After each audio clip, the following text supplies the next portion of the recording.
And President Trump is expected to sign an executive order later today banning transgender athletes from women's sports. The order is the latest of a slew of actions by the Trump administration targeting transgender Americans, including declaring the U.S. will only recognize a person's sex assigned at birth. Let's bring in journalist and transgender activist Raquel Willis for more on this.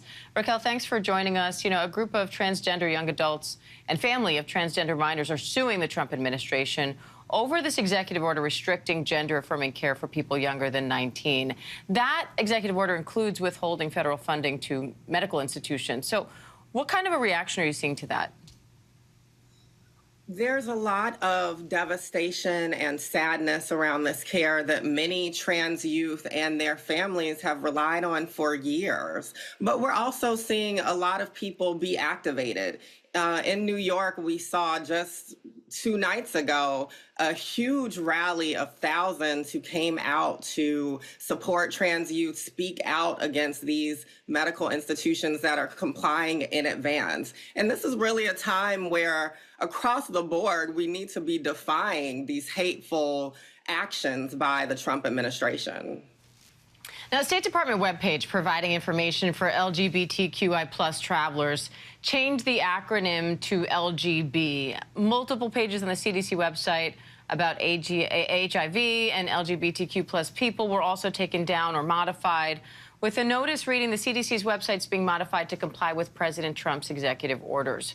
What kind of impact do you think this could have on health care for the LGBTQ+ community?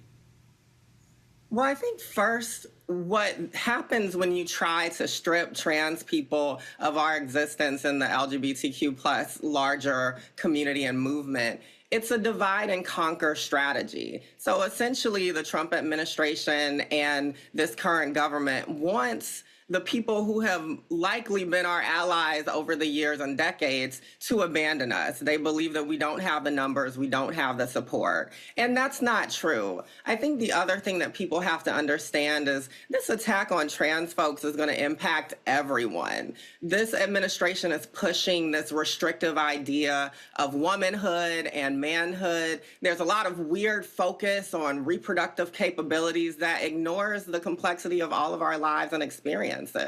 So we really have to resist and defy all of these divide and conquer strategies. Now, that said, a recent New York Times Ipsos poll showed only 18% of Americans support transgender women playing in women's sports. What do you say to that? I think a lot of people don't know trans people in their everyday lives, so they don't know the ins and outs of our experiences. They often just think of us as hypothetical beings out there that are waiting to be the boogeyman in their lives. That's not true, and the Trump administration and really the conservative right have been stoking this ignorance for years, but we're not going to fall for it. I think it's also important for folks to understand that this has never really been about trans people in sports, and particularly trans women and girls in sports. This has always been about trying to erase us from society, from access to health care, from access to employment, education, safety, and security. But we're, again, not just going to roll over and allow this to happen. Trans folks and the folks who love us and support us and understand our brilliance are rising up. So what's your message to people who don't have someone trans in their life and who feel confused by this? Do you feel like the message getting out there is wrong? What's your message to them instead?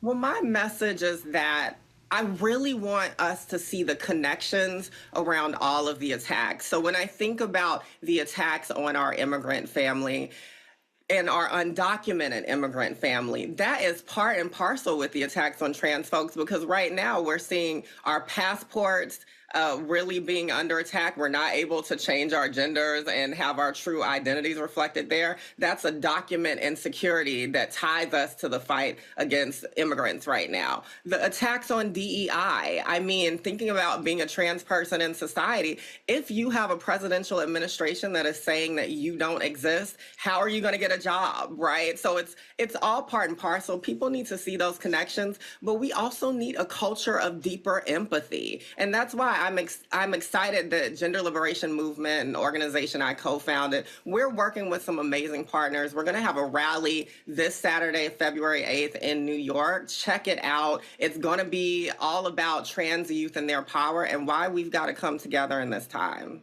Raquel, I'm out of time, but quickly, any message to trans youth or really anyone out there right now feeling scared about some of these policies? Yes. No one gave us our identities and our truth and our power, and nobody can take it away without our permission. So stick in there. You have a community fighting for you. Trust us. We got you.